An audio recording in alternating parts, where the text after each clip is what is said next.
est tout juste 13h et c'est le journal. Voici les grands titres de cette édition. Maroc-Espagne, deux pays unis par une histoire commune et des intérêts en partage.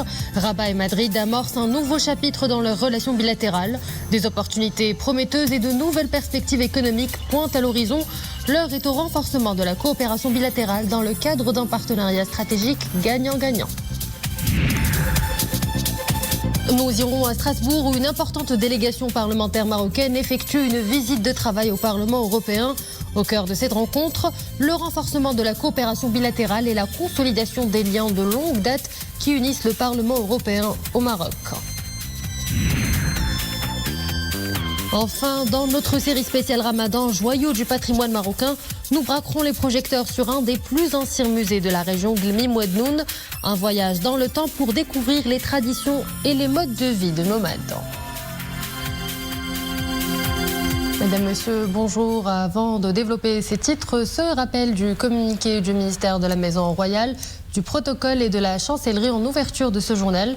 Communiqué qui annonce que sur invitation de Sa Majesté le roi Mohamed VI, le président du gouvernement espagnol Pedro Sánchez effectue aujourd'hui jeudi une visite au royaume.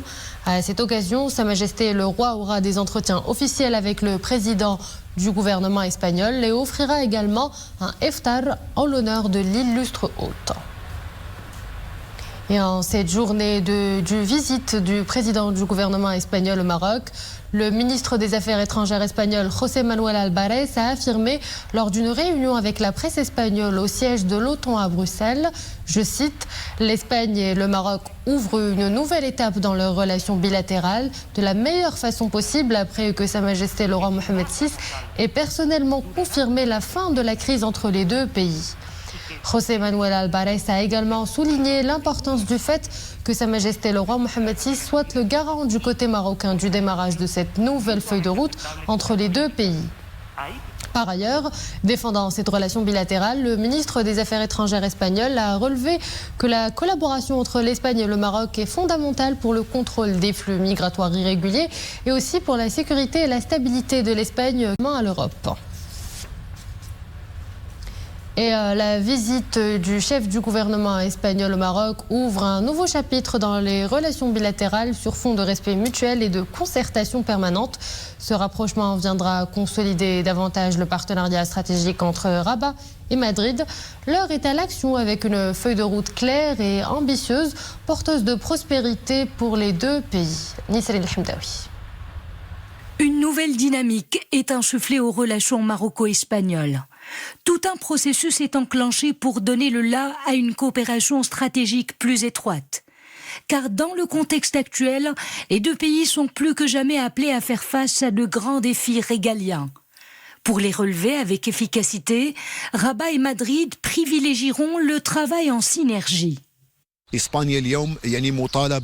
Aujourd'hui, l'Espagne est appelée à consulter et à se concerter avec le gouvernement marocain sur les dossiers les plus importants, le partenariat sécuritaire et les questions migratoires. Une nouvelle étape est en train de s'ouvrir dans les relations historiques entre le Royaume d'Espagne et le Royaume du Maroc. Des relations qui, pendant la dernière décennie, se sont caractérisées par une coopération bilatérale dans le domaine économique, mais aussi en matière de sécurité, en particulier la lutte contre le terrorisme, sans oublier le dossier de l'immigration. Le Royaume du Maroc est pour l'Espagne un hub vers l'Afrique, et pour le Maroc, l'Espagne est une porte d'entrée vers le continent européen. Después de haber pasado por una situación de cierta tensión, bajo el liderazgo de Su Majestad el Rey Mohammed. Après avoir traversé une période de tension, aujourd'hui, sous le leadership de Sa Majesté le Roi et avec la détermination et la volonté du président du gouvernement espagnol, Pedro Sánchez, les deux pays initient une nouvelle étape. Une nouvelle étape durant laquelle, non seulement ils vont continuer à développer de manière positive les relations bilatérales, mais ils vont se lancer dans une nouvelle aventure où les relations maroco-espagnoles peuvent constituer une base très importante pour la stabilité et la paix dans le monde. De ce fait, chaque pays cherche logiquement à travailler avec le soutien et l'aide de son pays voisin. Je suis sûre que la visite du président du gouvernement espagnol au Maroc va ouvrir un nouveau chapitre dans les relations entre le Maroc et l'Espagne. Cela fait 30 ans que les deux pays avaient initié et mis en marche un traité d'amitié, de voisinage et de coopération. Maintenant, c'est au tour des nouveaux responsables politiques de regarder vers le futur et construire un axe de collaboration et d'amitié entre le continent africain et le continent européen. Y ahora toca a los nuevos responsables políticos mirar hacia el futuro y construir un eje de colaboración, de amistad, de paz entre el continente africano y el continente europeo. Et c'est parti pour une nouvelle ère annonçant des opportunités porteuses de prospérité aux deux pays. Des perspectives économiques pointent à l'horizon. Faut-il rappeler que l'Espagne consolide sa place en tant que premier partenaire commercial du Royaume.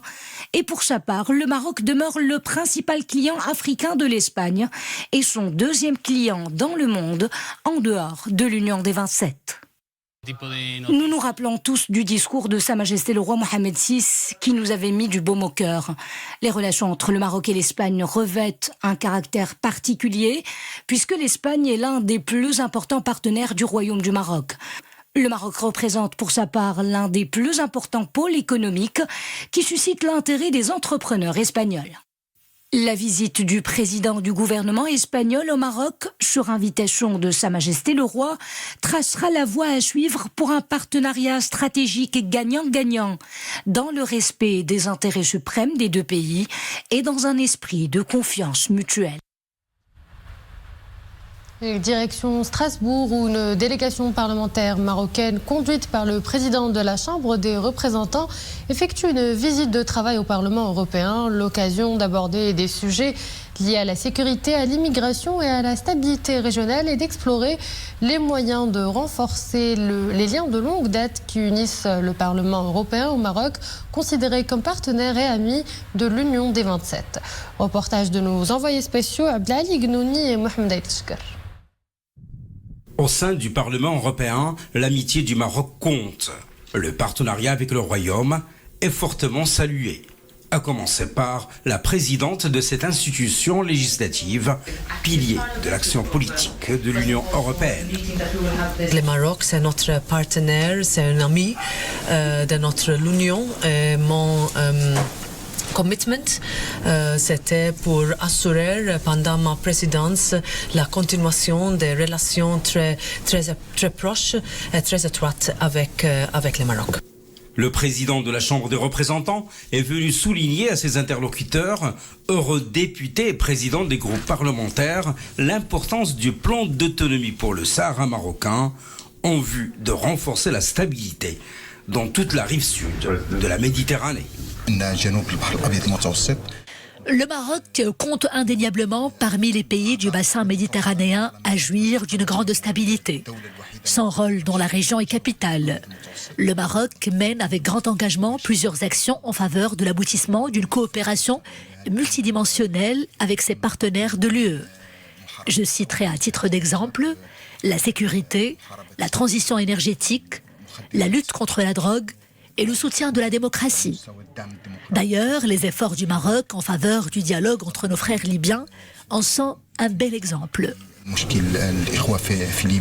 Et justement, ce plaidoyer du président de la Chambre des représentants trouve rapidement écho dans cette salle de Bitobi. La délégation marocaine, qui comporte également le président de la commission mixte parlementaire Maroc-Union européenne, a eu de multiples réunions avec des présidents de groupes parlementaires au Parlement européen.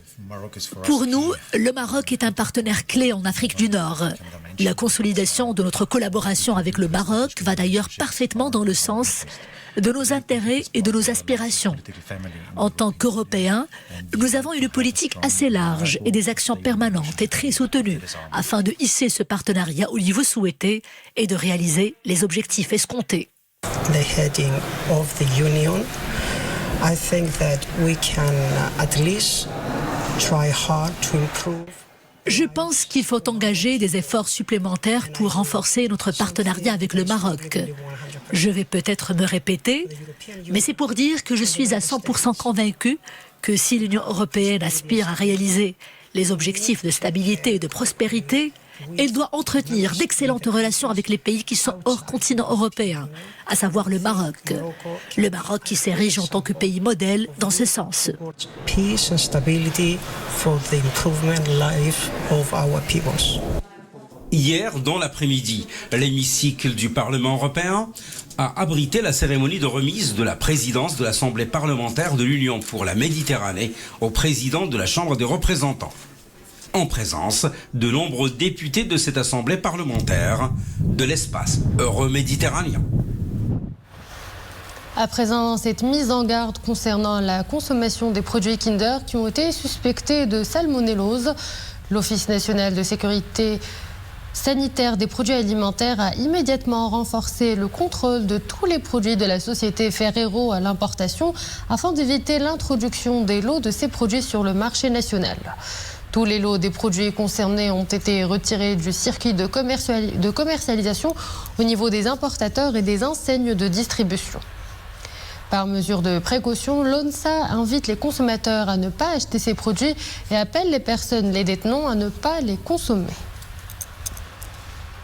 Et je vous propose à présent de faire la découverte d'un ancien musée au cœur du Sahara marocain, niché au milieu d'une oasis des plus verdoyantes de Guelmi Mouadnoun. Une ancienne demeure abrite une mémoire muséale riche. On y trouve des objets populaires qui nous donnent une idée sur le mode de vie des nomades dans le désert marocain. Joyau du patrimoine est un reportage de notre série spéciale Ramadan. Il est signé Mohamed Wahibi et Abdelali Ayad sur un récit de Maryam El Messi.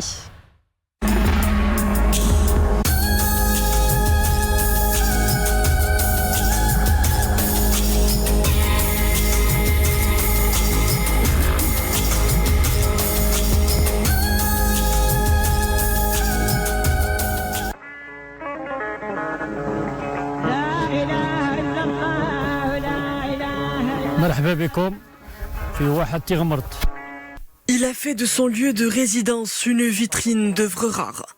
Jamil El Abd nous propulse dans un passé pas si lointain, un retour au temps où la palmeraie de Tirmert était une halte des caravanes reliant Tombouctou et Dakar. Cela fait 35 ans que je collectionne les œuvres. Découvrons-les ensemble.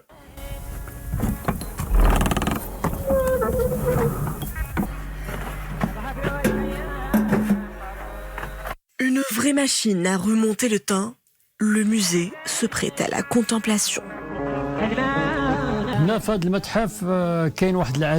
On trouve exposées des pièces populaires de la vie quotidienne des nomades et bédouins du Sahara marocain.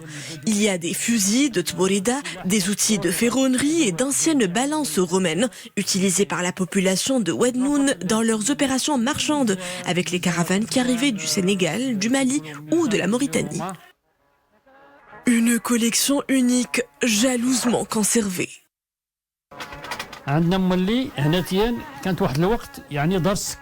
Tirmert abritait Dar Sika.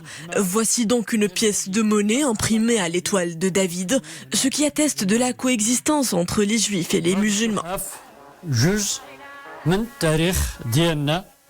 Une mémoire commune esquissée dans chaque coin et recoin du musée. Au milieu de ce décor à la fois rude et chaleureux, se dévoile un haut lieu d'héritage retraçant le mode de vie des nomades.